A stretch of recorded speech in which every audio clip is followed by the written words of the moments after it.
Au cœur de la banlieue dakaroise se dresse majestueusement l'hôpital d'Al Adjam. Ouvert au public le 29 août 2016, la structure sanitaire fait son bonhomme de chemin. Depuis août 2016, a démarré ses activités par les consultations externes.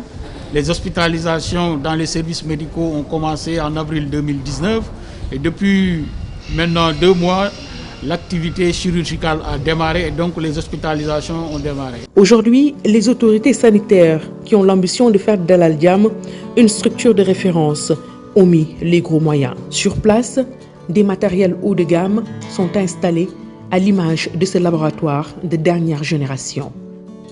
Nous avons en face de nous un appareil qu'on appelle Architecte. C'est un appareil avec 2 modules. Un module immunologique et l'autre module biochimique. Nous avons également le Cobas C311, c'est aussi un automate de biochimie. Nous avons le Cobas E411, également un automate qui permet de doser tout ce qui est hormones, tout ce qui est marqueurs tumoraux.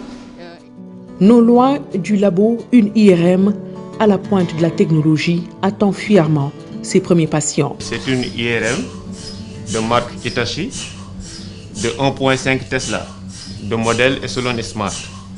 En fait, c'est comme tout équipement, toute machine de diagnostic, comme les scanners, comme la table radio Spumo, panoramique dentaire, tous servent à avoir un film de diagnostic pour le médecin traitant. Ces acquisitions ont été mises à la disposition de Al Adjam grâce au budget dégagé par l'État dans le cadre de la lutte contre la Covid-19. Le ministère de la Santé et de l'Action sociale a également fait des investissements au niveau de notre hôpital.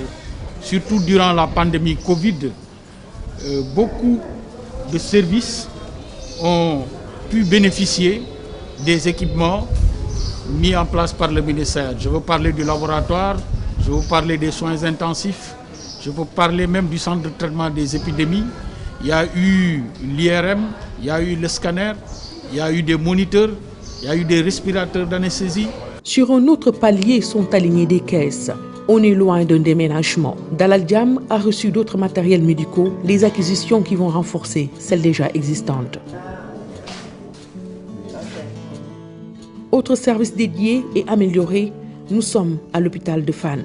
Un scanner flambant neuf vient renforcer celui déjà sur place. C'est avec beaucoup de fierté que le responsable du service de l'imagerie médicale nous explique les différentes fonctionnalités de cette machine. J'ai le plaisir de vous présenter nos scanners Neustop 16 barrettes qu'on a acquéris depuis le mois d'août.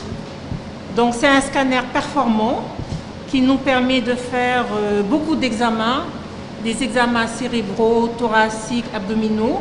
Et notamment durant le Covid, ce scanner a beaucoup travaillé. Fann recevra sous peu d'autres acquisitions. Une IRM, une angiographie, entre autres matériels, renforceront le plateau médical de Fann. Ceci grâce au budget dégagé pour la Covid-19. Fann a été un des premiers hôpitaux à s'engager dans la lutte. Donc du coup, on n'avait plus de malades, donc on n'a pas de recettes du tout.